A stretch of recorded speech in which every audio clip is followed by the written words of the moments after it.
C'est vrai. Ligne ya mboka, Kangonde avenir ya lobby.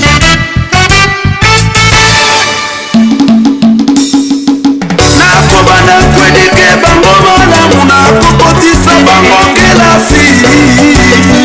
Oh mwana soki azangi éducation pe instruction, suka na ye poli, suka na ye mendiant, suka na ye moyibi. Akokoma asase, talalela na bisika ekomi lokumu na mboka mawa, yo na Wyclef Kiza. Nous vous recevons dans cette émission spéciale, comme je l'ai dit, édition spéciale élection 2014 en Belgique. C'est vrai que dans notre émission d'aujourd'hui, j'ai le plaisir de recevoir un autre candidat, il s'appelle Jacob Kamwanga. Donc candidat sur la liste PS, donc numéro 10, 61e place donc à la région. Donc il participe aux élections régionales donc pour la région de Bruxelles capitale. Bonsoir Jacob. Bonsoir Papa Ami Alimia.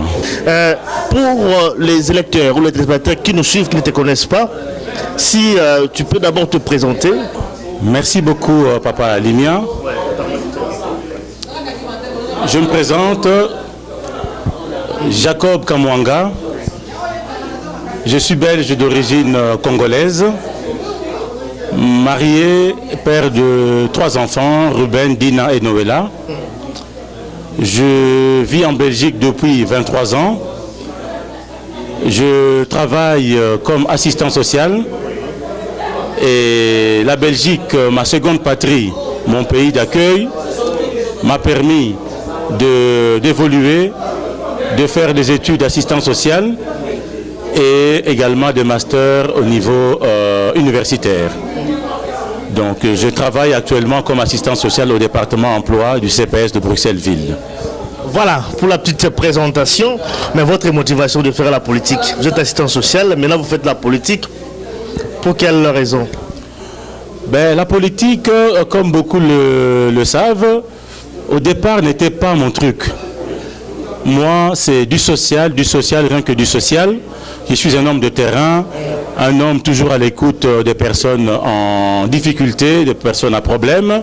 C'est ça ma nature. Et c'est ce qui m'a permis, en tout cas, de faire les études d'assistance sociale, de travailler dans ce domaine. Mais les personnes m'ont demandé de faire la politique pour pouvoir défendre leurs intérêts, pour pouvoir parler de leurs problèmes. Ils ont estimé que j'étais mieux placé pour pouvoir parler de leurs problèmes et essayer de trouver des solutions au niveau politique. Parce que quand tu es vous êtes assistant social, à votre niveau, vous recevez des gens, vous formulez des propositions, mais c'est les politiques qui décident. Parmi ces politiques, il y en a qui ne connaissent pas les réalités, qui ne connaissent pas très bien les dossiers. Alors, ils m'ont demandé de me mettre sur une liste pour pouvoir défendre mieux leurs problèmes au niveau décisionnel, au niveau politique. Voilà pourquoi je me suis lancé dans la politique. Voilà, donc ce n'était pas, comment dirais-je, une décision personnelle, c'est plutôt les gens que tu recevais dans le bureau qui t'ont en fait sollicité pour se présenter, donc de faire la politique. Exactement. Bon, Papa Ali, mais on se connaît depuis plusieurs années, donc j'ai utilisé le vouvoiement, mais j'ai utilisé le tutoiement parce qu'on se connaît depuis plusieurs années.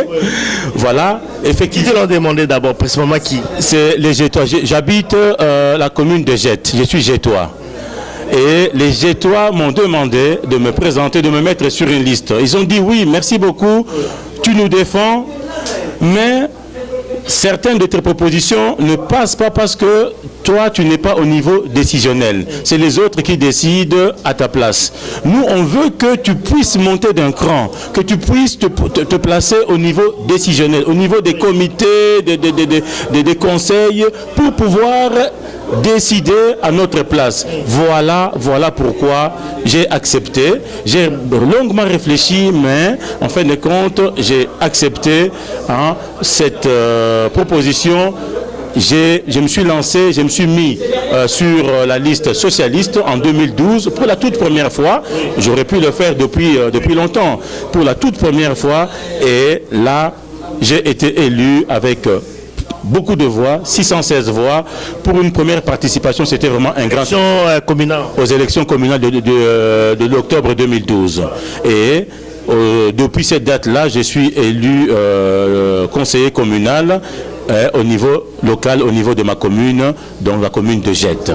Et ce sont les mêmes personnes qui m'ont dit, voilà, maintenant que tu es arrivé à ce niveau-là, nous on veut que tu montes d'un cran. Oui. On veut que tu arrives au niveau régional. Parce que au niveau communal, il y a des compétences que tu n'as pas. Et pour ceux qui ne le savent pas, je suis conseiller communal à Jette, mais dans l'opposition.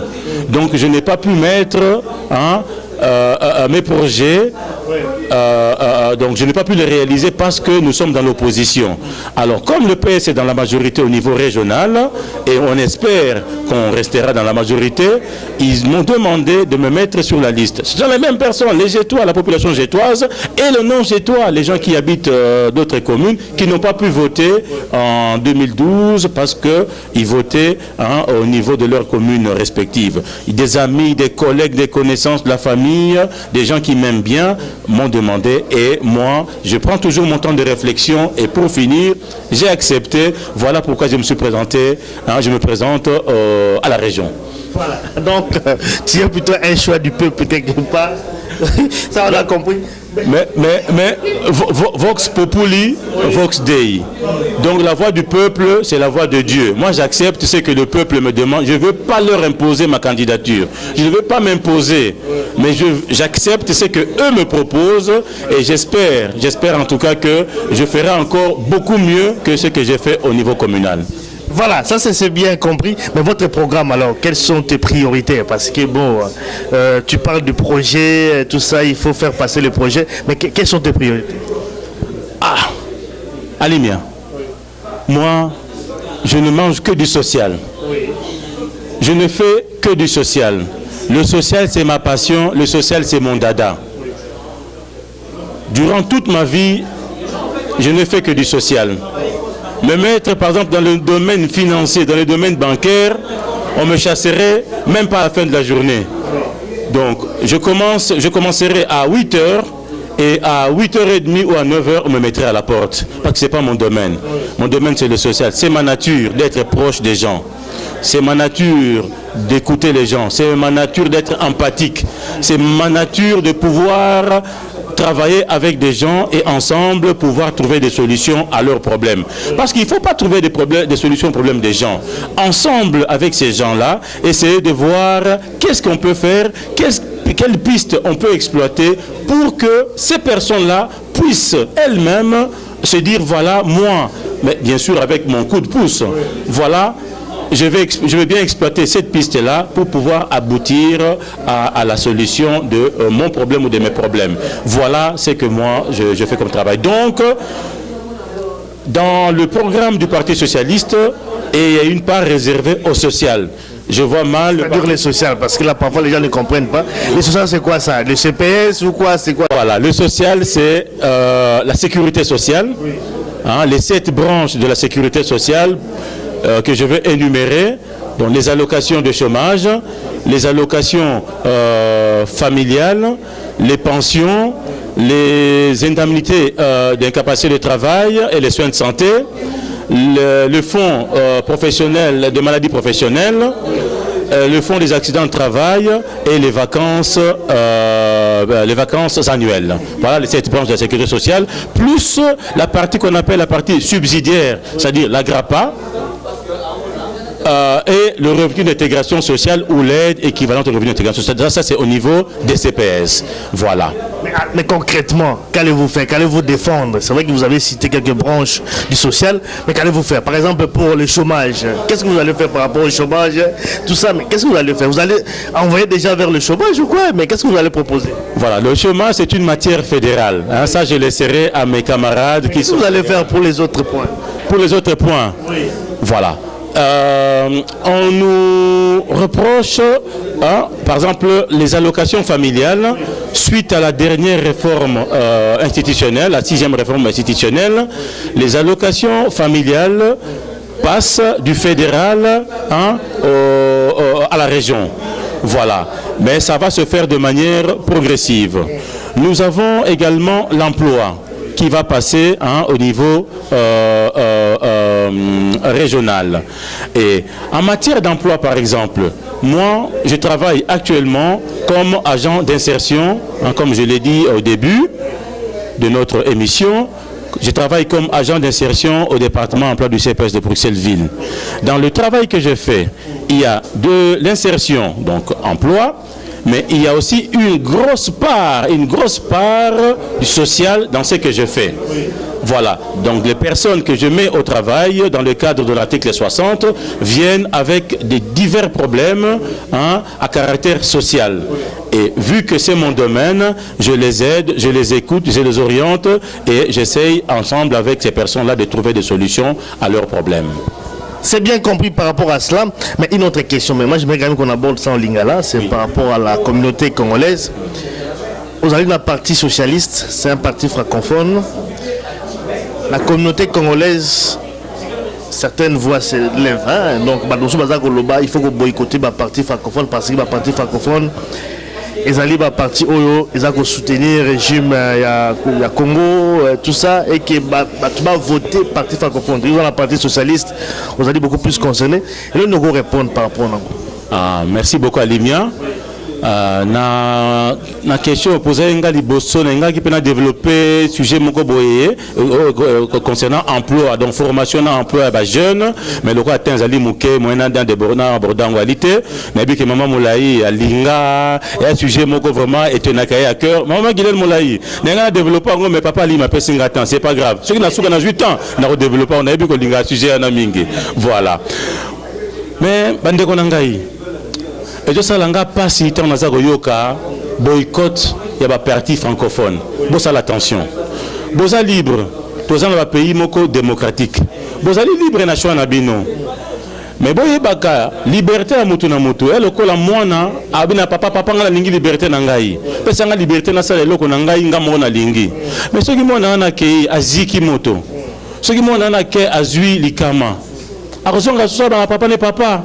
Ce qui n'a pas qui mbele likambo ekomeli ngai te na bi bongo pona nini na bi bongo pona botala oyo ba parti francophone et sala pona bino notamment le parti socialiste parti nanga na robete masola parti mususu te na robete masola parti nanga parti socialiste to sali mingi na Belgique oyo pour la matière à sécurité sociale dans le lobby to zali parti oyo par excès donc Belgique est le seul pays en Europe où il y a un système, il y a sécurité sociale, il y a kitoko. En Europe et puis dans le monde mobimba. Bon, on a les États-Unis, bon, Obama, Amérique qui est en on est républicain, Kassa qui est. Bon, bota la binomoko, les lo oyo, n'a pas soin de santé. Bota la binomoko, ok, ozobela, ba memi ok, iti, l'hôpital et urgence. Bazo soigner yo sans batu na yo personne na mbongo sala boye tous on a besoin boye non ba soigner yo nanu ba pêcher ba soigner ba sala l'examen nyonso na suka nango nde facture na ona sima facture zo ya na papier na yo vert okepe ko retirer kutu mbongo o futango après ozomona tala makamba socialiste basala to sali mingi pona bino to sali mingi exemple les beno na to l'exemple concret eza mingi makamba mikanda to pesi mikanda mingi régularisation en 99 2000 tina ba étudiant biso ngana ya l'école étudiant mais nazwaka mukanda na cadre ya mbamo na naturalisation mais ninga mingi na yebi bazako yoka ngande na zolo baboye bazaka ba étudiant na miso bazaka na mikanda te mais yo yaka na ba preuve na yo que au vendre na Belgique aux na facture Electrabel aux na ba facture à pharmacie bo na ba na classe batangaka nde batu bazwa mikanda ebele naturalisation boye bibino moko Claude Erdeken sazalaka président ya commission de naturalisation na chambre de représentants boyebi batu mingi bozui mikanda awa grâce à Claude Erdekens. Philippe Moreau a aidé mingi loi 15 décembre 80 sur l'accès il y a des étrangers à la Belgique boye bibi nomoko socialiste Boye bibino moko la loi contre le racisme. Il y a le 81, Philippe Moreau. So botali ba akina biso, ezali ebele, ba bien na biso ele belé. Mais nous comprendre te le lobo bimabolo ba que ah bobo ikotango bokende ko voter wa parti flamand. Ba parti on otanga ba kombote. Boko voter ndeko na ngai. Yo ko voter Guijou. Yo ko voter pour na parti oyo soko tisi ko voter ye, allez lobe ti libanda. Mais ça l'a raté. Et ça, on timo la libuna, on timo libuno yo, beaucoup d'angai awa. Bossa l'attention. Bossa la liberté na bino, mais bokeba, bozonga na sima, botala na rétroviseur, botala oyo PS, Parti Socialiste et sali pour na bino. Ndeti nanga na dera na parti wana pa na ba valeur nango. Na moni biska musu na kendete. Parce que ba parti musu baza neti. Er moko neta ke na gauche, er moko na droite, bi position na bangote. Biso to la position so nango clair, to ali côté bato o bazali na pasi. Bato bali ko souffrir biso tozalaka côté wana na moni te moko na kotika politique na kotika nanga na kota nanga parti mususu na dozalaka na PS et puis na kotika politique parce que mission nanga dali ya kosalisa batu ya koyoka batu kosalisa bango yango na za parti socialiste bande boyoka nga malamu en tout cas na tsengi na bino ma pardon bosa la choix moko malamu parce que avenir ya Belgique na zolo bana bino nga mabulo na ngai pesa nga mo mike na ngai mo ndamba salaire na zwaka wana na lesi mo sina bana ekoki mais botala ba conséquences eko salama le 25 au soir du 25 mai ceux qui bo pesi ba bona bina ba parti wana oyo bazoko sabina basa na bilan na bango zaka ya kobenga na batu bilan na bango zali ya ko supprimer ba chômage bilan na bango zali ya ko konga ba ko fermer ba entreprise so bolingi bilan wana le 25 mai na soir nango toko tunana tant boya boleba ah papa pesa nga liberté na besoin de liberté nanga bino moko mais na bisi no bo réfléchir mais bo réfléchir mingité bo voter parti socialiste parce que parti oyo et défendre bino. Voilà, c'est clair par rapport à la question mais sur total quand même la liste vous allez 61e. Hein, donc la liste à Parti Socialiste. Est-ce que tu penses que on allait bien situé par rapport à Batbar et trouvé dans la liste? Est-ce que la position m'aura bien 61e place? Alimia, il y a un journaliste, il faut être neutre, ou de moins pour sa position de égalité. On a mis de longues dates, mais on a toutes nos questions. C'est au ténor pour Tayo, Yomogo Yebi.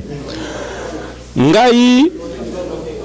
Déjà avant la banda, Jacob Kamwanga, code nangai na bandeko balandi, na senga papa ba mama bandeko, baleki, bana, code nangai ali 10-61. 10 comme position, il y a liste nangai, liste à partir de la liste dans 10e position, 61 elle position nangai na liste na 61e. Alimia, question autour wana, yeba que mutu oyo ayebi ngai mutu oyo ayebi oyo nga na sala na commune na ngai ya muke na jet na sali 10 ans en tant qu'assistant social donc pardon na sali 10 ans na CPS ya jet na 10 ans wana na sali na travaillé en tant qu'assistant social et puis en tant que chef de cabinet ya ba présidente mibale na sali musala na ngai yo ko sala musala batunde ba ko juger na mikumi sakate ngazara ngai babenga nga TH na za PTH mama baboti nga bakolisa ngai na za toujours humble na yo karanga na mikumi sa jamais ce qui muto yoki na mikumi si aya retrouver nga ba ah yo pozo mikumi sa bondenge nini na lingarande na appliquer bible à lobby mikiti sa e bongo nzamba matisa yo nzamba ngo za nzamba ya libatu batu oyo bayebi ngai bakoluka ngai bandeko balandi bokoluka ngai Boko Kenya liste, botali liste numéro 10, liste à parti socialiste. Bokoche tête liste nabiso Rudy Vervoort, bokoche ye. Bolukinga iti na 61. Tant que bomoninga te, bobima na kate isoloir te. Bobima te, donc ce que mon comme Jacob Kamwanga te ou Kamwanga Jacob selon que barochap non, prénom Nassima ou prénom Jacob Kamwanga Nassima, bobima te. Luka vraiment donc lui tant au mon ngai pape aux crayon wana au koshengai ah opesinga vwana yo mutu oyo alinga voter pour na mutu na ye akolukaye atazali dernier na liste akolukaye bolukanga code 1061 10 liste numéro 10 61 position na ngai côté na ko nazo bangela ngote bato bakangi ngo déjà Je crois que c'est facile à retenir. Vraiment, dans la candidat du peuple. Le peuple de Sengié a se présenté dans l'élection, à ça la politique également, comme il vient donc de le dire. Jacob Kamwanga, je pense que vous avez surveillé. C'est vraiment intéressant de faire une émission avec Jacob. Mais peut-être pas trop pour s'embrouiller pendant aussi ça. Mais différence, peut-être pour en convaincre les électeurs, on a un peu partout, en français, en lingala également. Pour pas voter yo, pas voter par l'homme sous-souté. Et là, il y a un salon de particulier. Moi, je mets ça en valeur. Si vous votez, en tout cas, bon, qu'est-ce que tu peux dire aux électeurs qui nous suivent en ce moment ici? Ah, Bandeko Balandi. Bah, yebingai. Na question na mutune ya papa Alimia, bino mo bosi bo répondre déjà. Na ba yebingate na yebi ke ba misusu ba otala ngai pona ba liboso. Naza mutu moko na sala ba promesse te. Naza mutu ba acte concret, naza mutu ba action. Na sala ba promesse te parce que nde naza awa na mutu landanga teke yo o prometaka nga boye siko ndenge no sala ngo te. Na sala ka ba promesse te. Na sala ba promesse te. Ce qui n'a eu dossier à Moutou, na zoango na lati yango ekomi lokola ya ngai, na sali nenge loi esengi, mais na ba loi wana, loi ezo permettre pe ba dérogation. S'il faut na déroger na loi tout en restant dans la légalité pour na ko aider Moutou. Musala nga yango wana. Na zo ba risque bele na vie na ngai. Ti ba longola nga musala koto pour na ye musala na réponse ba bolongoli monsieur ka mongandenge na musala. Pas na jette hein. Il y aura réponse à Pessi Bango. Ah, il ne faisait qu'aider les gens. Mais tu vas dire comment? Il ne faisait qu'aider les gens. Nature n'est pas dit qu'il y a aider Batou. Ah, ça, assistant social. Bon, aider Batou, tu peux ça. Ah non, il ne faisait qu'aider les gens. Donc, ça, la réponse à ça. Donc, on a promis à rater, mais on a ça là. Et puis, on a autour de bas, TH Karati. TH toujours humble. Naza mutumoko nazalaka en bon terme na batunyoso nazalika mona mutote. Naza mutu ya peuple, naza mutu ya batunyoso, nazalaka en bon terme na batunyoso. Ata conflit zali na salaka nyonso to luka solution pona conflit wane sila toyoka naza bongo nali conciliateur, nazali rassembleur, nali fédérateur. Bisikanga nazali bat basekara kaka. Bisikanga nazali na portaka bonne humeur. Chef nanga lobi nangai, tant na sali évaluation nangai. Abi Jacob, on a remarqué que quand tu n'es pas là, on sent qu'il y a quelque chose qui n'est pas là. Et dès que tu franchis la porte, on sent que tu apportes quelque chose. Ngabi quelque chose en monini, ndebisanga chef, ngabi o apportera lumière moko boye, o apportera loko moko boye oyo ba collègue no musu bazana ngote. Bando côté équipe na biso en tout cas Jacob o porter loko mususu, absence na yo et ça la biso bien té. Donc liste ezali mulai, oh na o bino bandeko ba o boye binga boye o ngana bosani bino boyebi.